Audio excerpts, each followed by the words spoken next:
Okay, I'm back. Let me read a few questions. Um, and this is from one survey from the National Republican Party, um, and regarding questions that opinions on how you feel about that you wish to send to your senators, like in my year, it's Brian Steele, Tammy Baldwin, and Ron Johnson. And here's a national opinion survey on Marxist hijacking of American education.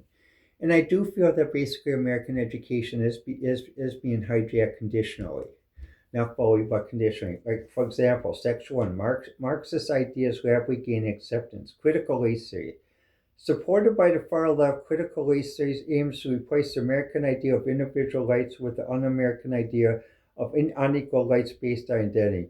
The theory is now being pushed in K through 12 schools using taxpayer money. Question 1. Critical race theory has a divisive effect in our schools, increasing our race consciousness and racial division in the name of anti racism. Yes, I agree. Do you think that using federal state dollars to teach critical race theory in American schools is wrong? Yes. Section 2, Issue Summary Socialism. Recent polling suggests that nearly half of younger Americans would prefer living in a socialist country. It is no accident that acceptance of socialism is on the rise. Far too many K through 12 schools fail to provide their students with a solid grounding in the study of history, government, and free market economics. And American colleges and universities are hotbeds of far left liberal ideologues. Um, I say conditionally, and also also ideologues as well. Do you think K through 12 schools in Wisconsin should be doing more to teach the students about America's great heritage of liberty? Yes. Do you believe that schools in Wisconsin should defend the free and open exchange of ideas, including ideas opposed to far leftist ideologies like socialism? Yes. Issue summary: radical gender ideology, which I agree conditionally exists now, and that's an example where extremism has have had people installed in that group, in that though, and even being transgender, I don't like to see what's happening like with the transgender, because LGBT is fractured, so is transgender is fractured, because there was a 1970 gentleman's agreement due to the New York class culture riots that occurred between university students, um, where basically university students held a protest, and one university overreacted by sending local police who were basically lower class labor students, and there's a big class culture, and it actually went on almost into like a police riot like in 1960 in Chicago, and that there's a gentleman's agreement that certain types of things should be done in certain environments, and that worked for LGBT for many years until 2008, until basically a change of administrations where basically it didn't. But here's the question. Here's the supporting idea. Enthusiastically supported by the far left, radical gender ideology has taken root in school districts now across America. Activists in schools tell students that there is a variety of gender is changeable, and that they can only be determined on gender.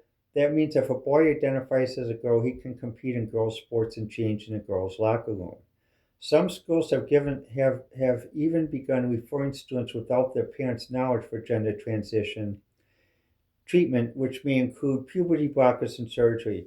Do you think radical gender um, ideology has a divisive effect on schools, violating the privacy of female students, putting female students at a competitive disadvantage? Yes, and yes, it does put female students at a competitive disadvantage. And also, what happens?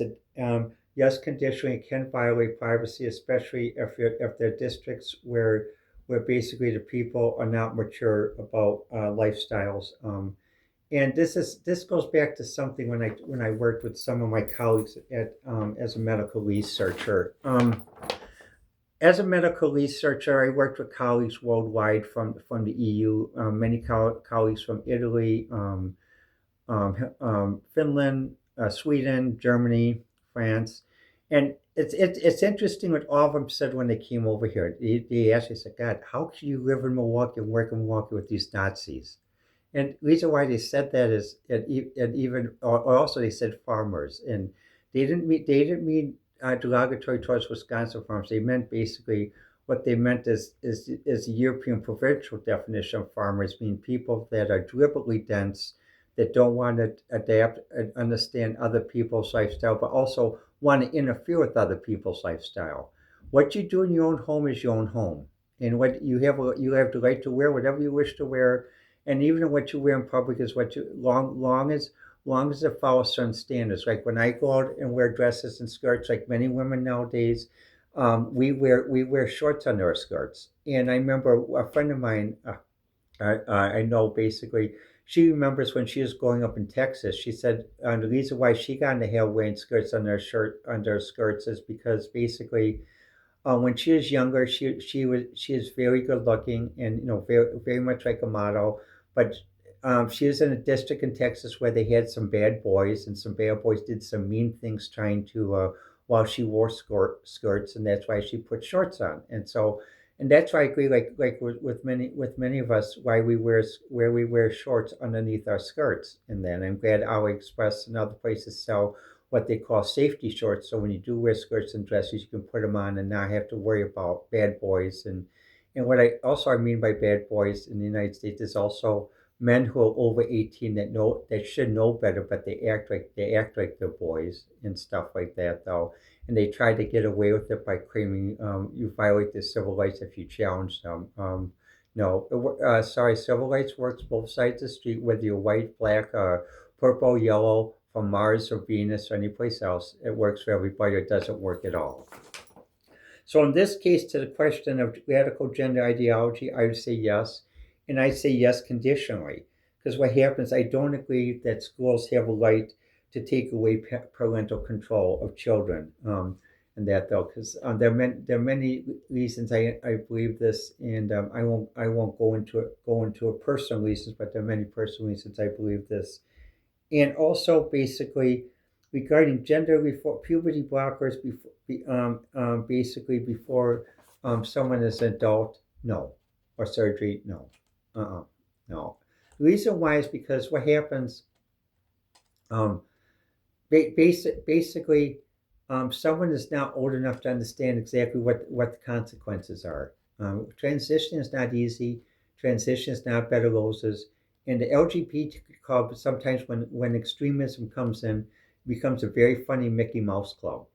And to put someone through that before they're an adult and before they understand, no. And I'd even go as far as to say is basically not until the age 25, until they lived in the world a little bit and lived off campus to really understand what the world is like. The next question. Do you think schools should be allowed to refer students to gender transition without their parents' knowledge? Absolutely no. No. The parents know what's best for their child, and also they love their child and will protect their child. Social service government does not. So my answer is absolutely no. Let's go to the next section. Section 3. A proper civics education. Issue summary. Teaching American founding documents.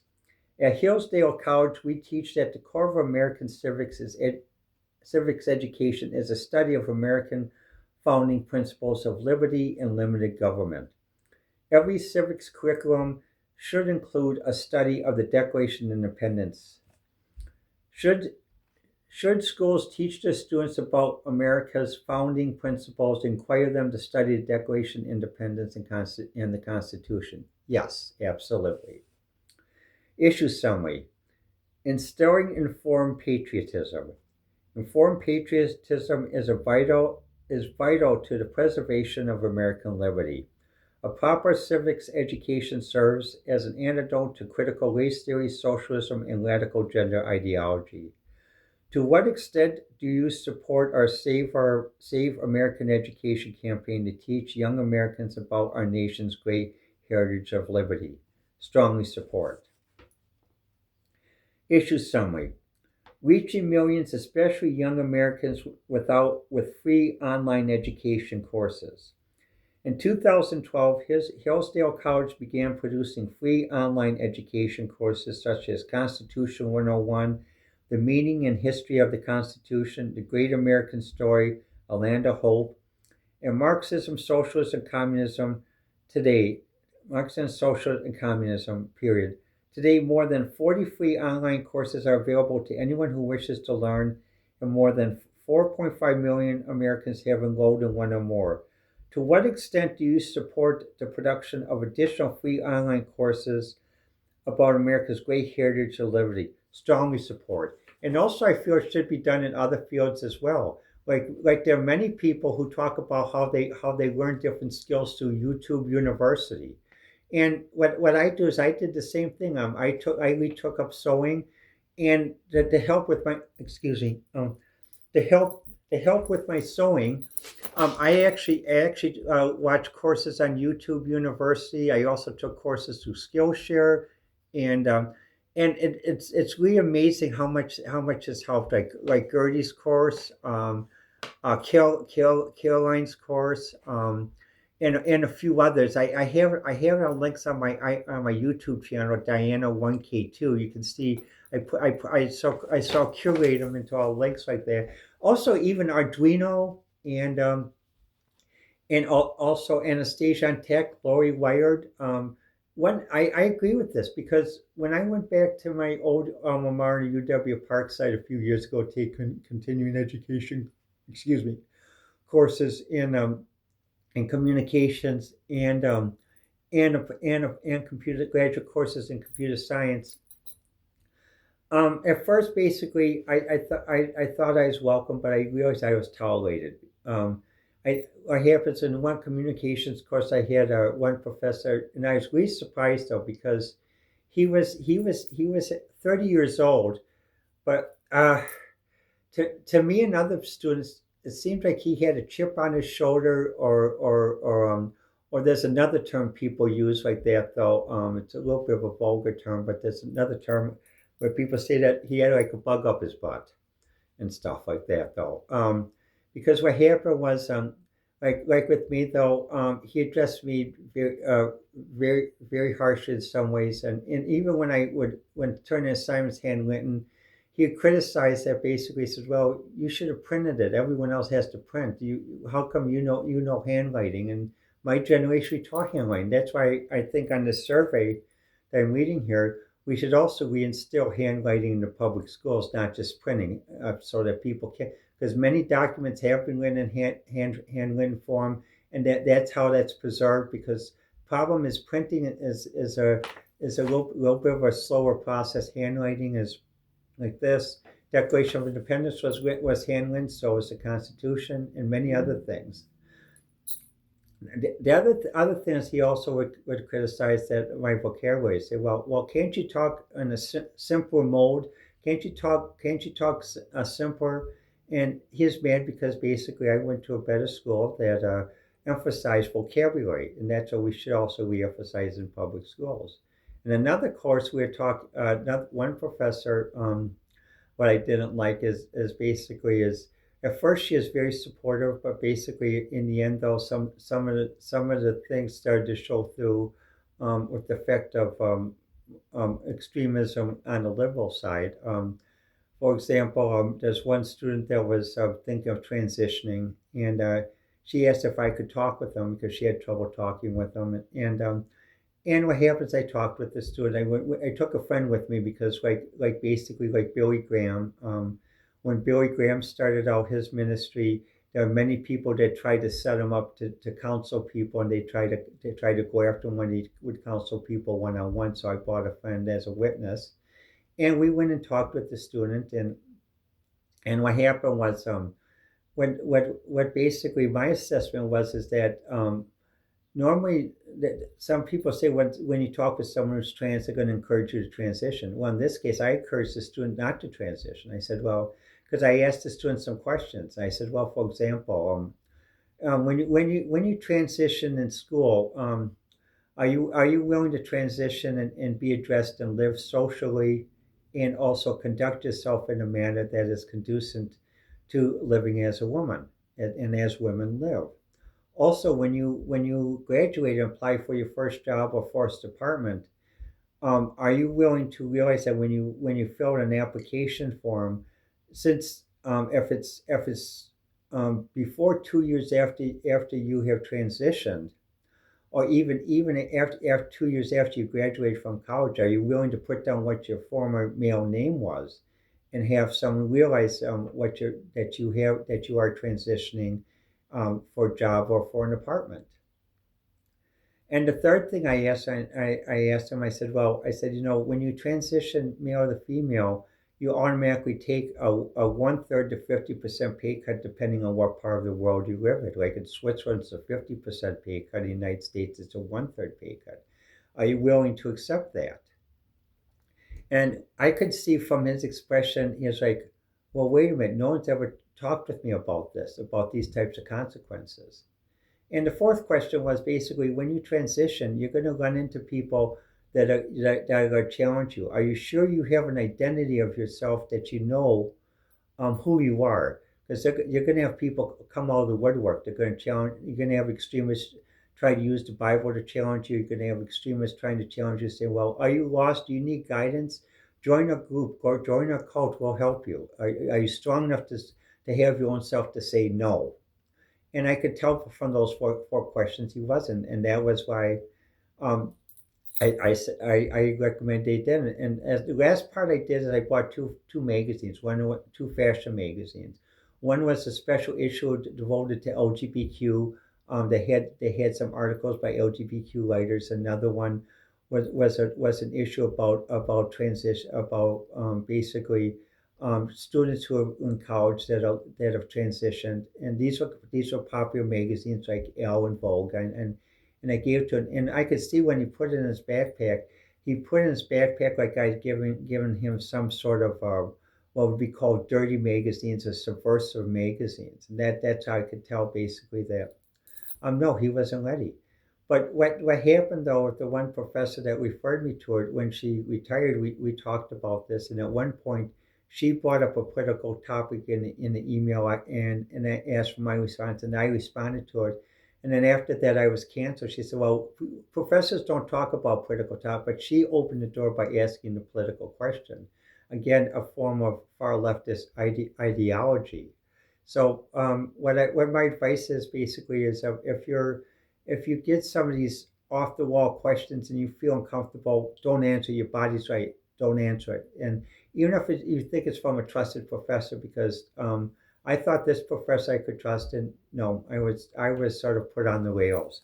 So that's why I'm glad this summary can come out that like that though. Oh, let's go to issue summary.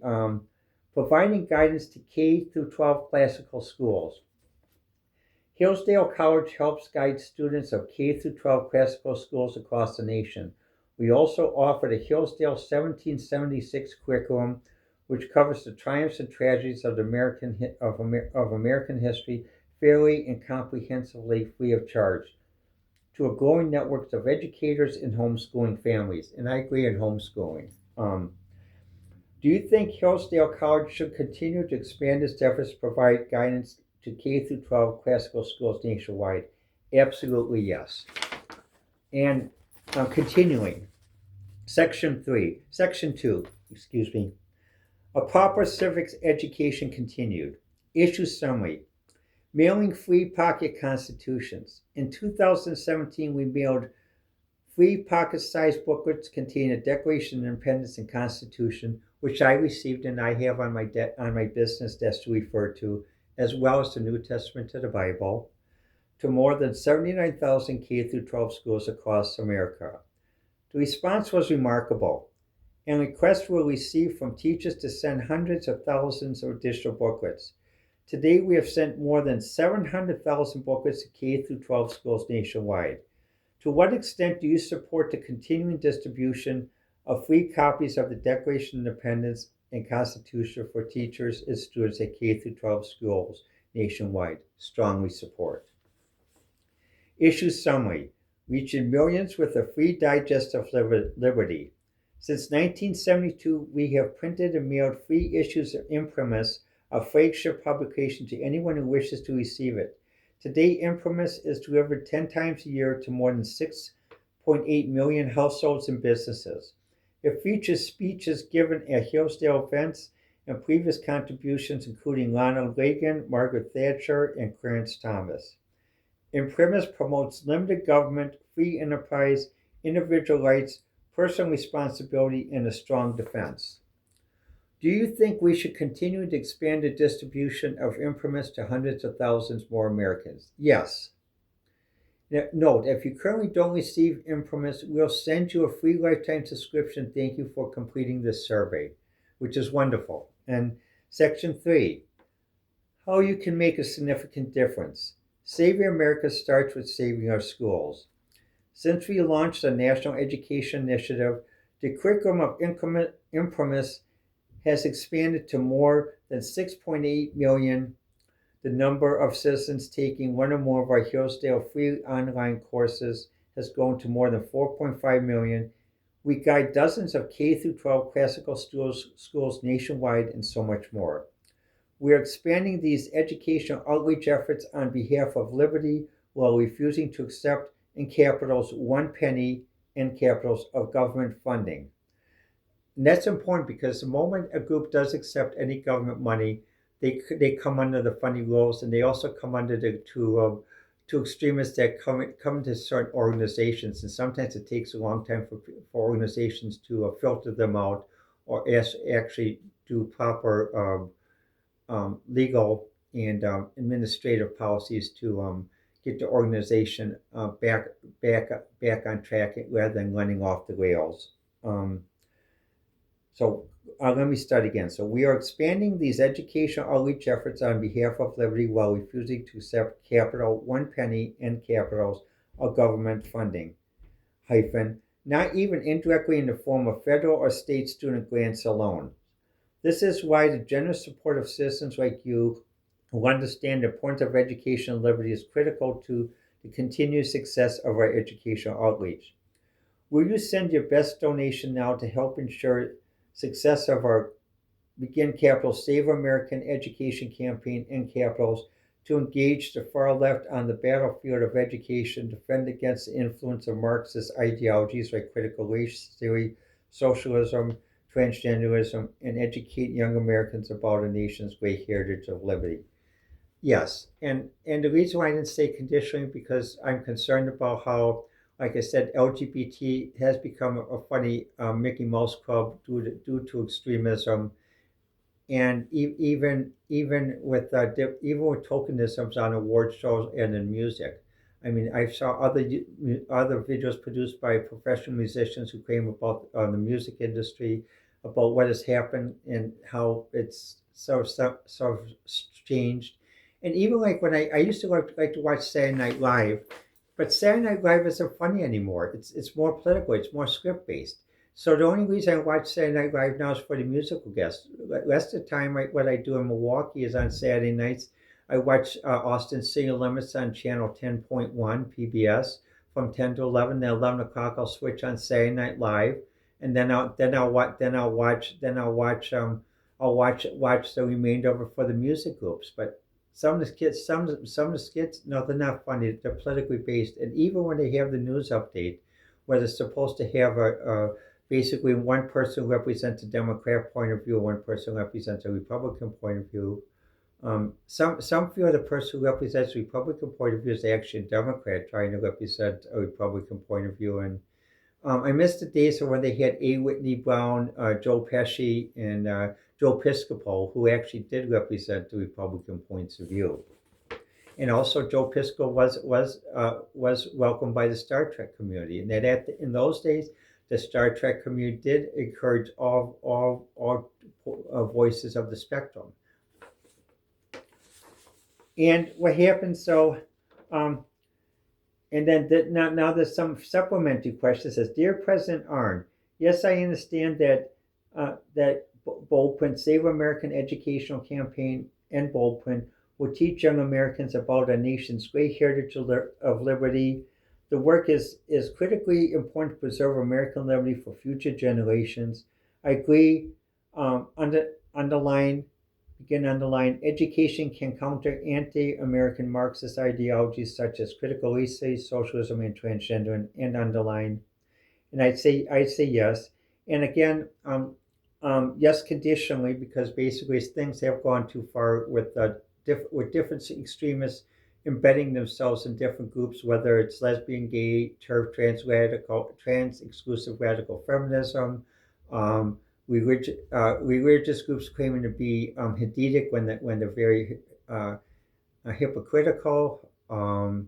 Also, entertainment groups like that, though, where they claim that basically that when their show is canceled, that it's canceled because of political things. I like to mention something about with even with entertainment, though. In entertainment, there used to be what was called the Walt Disney, Lawrence Welk, and Ed Sullivan standards, related to the old television code. And what did that mean? Well, like many people start to talk about different comedians, like George Carlin did a skit where he said the 7 words you can't stand on TV. It's like fuck, shit, damn, motherfucker. I have to remember. I can't remember what the other one. I'd have to get a note card to read to us. But what happened was he was on the Ed Sullivan Show many times, and also they had other progressive comedians as well. Say and Lawrence Welk had guests on his show, and also Walt Disney, and even. But the thing is, what happened? So it was a case where it was to inform where it was a case to inform the audience, not to incite the audience to riot, not to incite the audience to hurt other people who are different, who think different from them. And that's why when, like for example, when some shows are basically put on temporary suspension, I support the independent TV networks that did that, because what happens, just because someone's a comedian doesn't mean that they have a right to go beyond basically certain types of codes of conduct. And I don't care whether the comedian is a Republican, Democrat, from Pluto, from Mars, from Saturn, from Alpha Centauri. There's certain codes of conduct when you're using the public airways, that you have to follow. Even when I did my radio show, we followed codes of conduct as well. And there are a few times basically where basically we were accused of not following the code of conduct, and our show was put on hiatus 3 times, and one time on hiatus for a month. But in those cases, we were legally correct in what we did. We could legally defend ourselves, but we accepted it anyway, and that's why Ideas with Diana has gone to streaming in that, though. But even on streaming, I follow code of conduct in that, though. And the last time I did mention some words as part of a comedy skit to give an example thing, but I'm not encouraging everyone to use those words, because I don't use those words in my daily speech. I just used it as a comedic reference.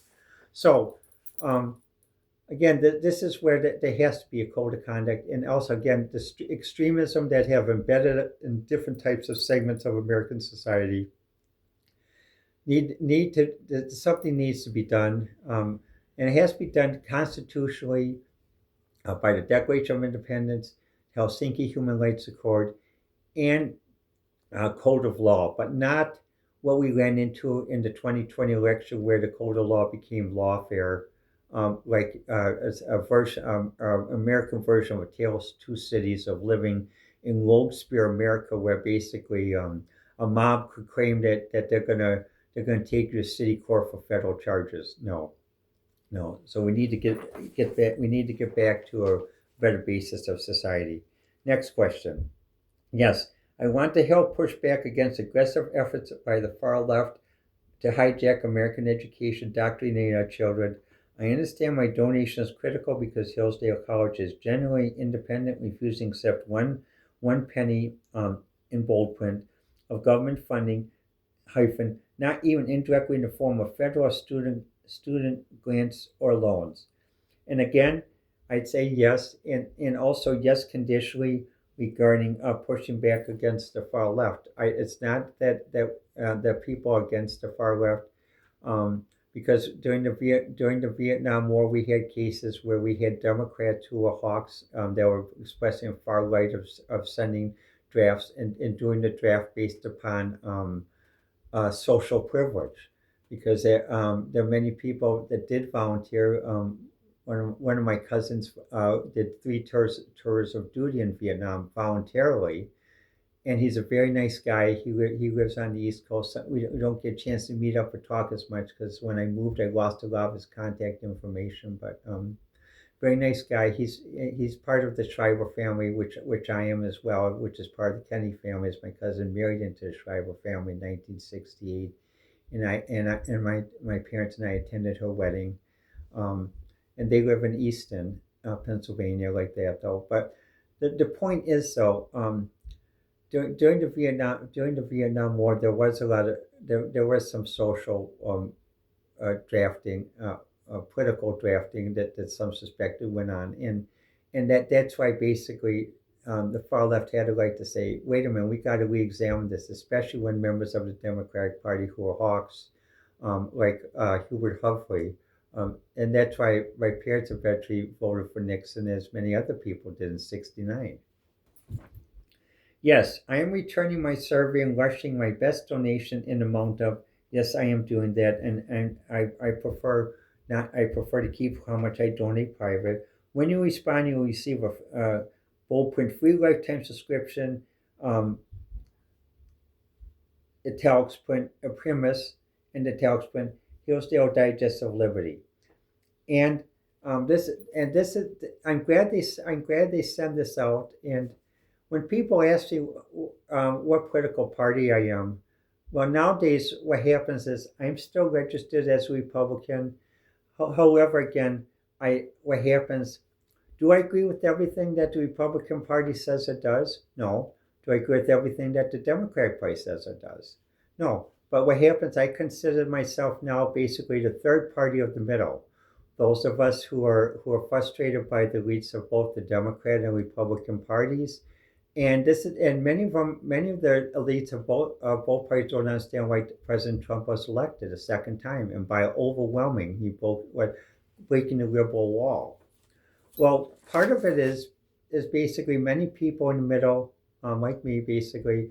We try to work with everybody, but sometimes it's very frustrating because the moment I start to talk about something which is labeled Republican or different from the point of view, oh, look at the time, we got to go. Or even if I have a cup, even if I go out to have a cup of coffee, sometimes I'll like it used to happen when I was in some places, a whole group of people to walk out of the restaurant when I came in, and that very high schoolers.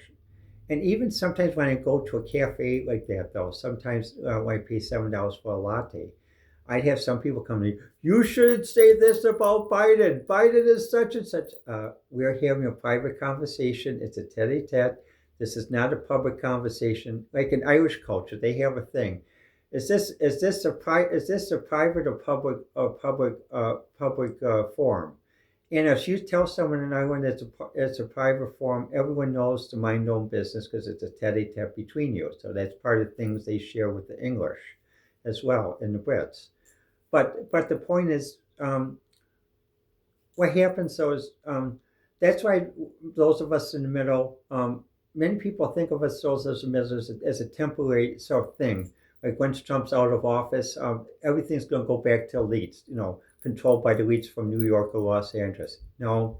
Also, the middle, also people in northern Wisconsin, because like in the last election, it's interesting how Kamala Harris discovered northern Wisconsin, because normally when the Democrats come to Wisconsin, they only come to southeastern Wisconsin, southern Wisconsin. The rest of Wisconsin is considered terra incognita. I live in southeastern Wisconsin, actually in the Chicagoland area of Wisconsin, or basically what's called the Ilsconsin area of Wisconsin, which is basically Racine, Kenosha, Walworth, Locke, Lake County, McHenry, Will County, and Rockford counties, that are the counties in between the state of Milwaukee and basically the state of Chicago in the commune of Madison. Um, and a lot, even in the 30s, we wanted to form our own state because of basically we sort of share common old Wisconsin, Illinois heritage of working together. It's like Little House on the Prairie. Basically, you help your neighbor, and even if there's a snowstorm, if a neighbor can't shovel the sidewalk, you get the sidewalk out of snow, you help them shovel the sidewalk. It's that type of thing. Little House on the Prairie, like things that Michael Landon believed in and stuff. And also things that Laura Ingalls Wilder, because when Laura Ingalls Wilder lived in Wisconsin, she lived in this area and then also lived up in northern Wisconsin, which starts at State Highway 21. During the campaign, it's interesting, Kamala Harris and the Democrats rediscovered northern Wisconsin. They found out, people that live in northern Wisconsin don't bite. They're not ogres, they're not monsters, they're not the evil things that the liberals that some liberal extremists portray as Lord of the Rings. Very nice people. I mean, I went to music camp at Ripon College, and I remember I bought books on music history and American history that are wonderful. I still would like to find them again. If someone could recommend them, one was the hit the style of and composition style of Clementi, and another one was called a historical book, The Foundation of American Independence, 1763 to 1815. If someone can put that in the comments where I could find it, I'd like to add those books to my library again because I lost them while moving many times. But but the other thing, I had friends, Dale and Rose, who lived up in Plainfield, and we go up there and we spent the day. And it was interesting. One time when we went up to visit, um, I bought my Nikon, and we are going to go. And I forgot to bring my Nikon, so we went with Dale and Rose, and we're going out. And what happened was when I came home, I realized that Dale and Rose had left the door unlocked. And I thought I still thinking like when I live in where I live in southeast Wisconsin, even some aspects of the ghetto areas that sometimes coexist in this area. I was thinking, oh gosh, my Nikon's still going to be there. And guess what? We came home, Rosendale left the door open, they left the garage unopened. Everything was still there. The neighbors kept an eye on the house while they're gone, just like they did with other neighbors. You didn't have to lock your doors. And to some in New York, elites in New York or Los Angeles, you say, well, that's La La Land. That you're living in fairyland. No, that's how American society used to be. That's what we need to get back to. Even with my apartment, when I go get the mail, I can leave my door unlocked and walk to get the apartment, or I walk to the laundry room because I live in a big building of 100 units. So when I walk to the laundry room, it's literally like a 2-block walk to the laundry room because of an L-shaped design, and I can still leave my door unlocked and leave my cell phone, and they're not worried about. And a few times I stepped out of the apartment, I walked out, and basically everything was still here. And even when we do have people that bring certain kids in or some of their family from ghetto areas, if they start to act up, everyone starts to tell them, "Look, you don't do that here. If you're going to do that, you go back to Chicago or you go back to the inner core of Milwaukee." In that though, so this is the reason why I think we need to combat extremism, and it's not just the right, it's not just the left, it's not just the gay and lesbian, trans exclusive radical feminists, or breakdown of LGBT becoming a funny Mickey Mouse Club. It's extremist that's embedded us, or even in university and schools, that they found a way how to put themselves in different things.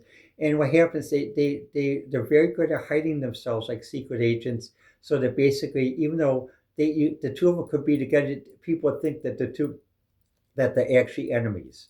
So it's basically what you call sort of like a very advanced man on the inside thing, and that's why we have to work on trying to combat this man on the inside extremism. And I know I used the gender term again.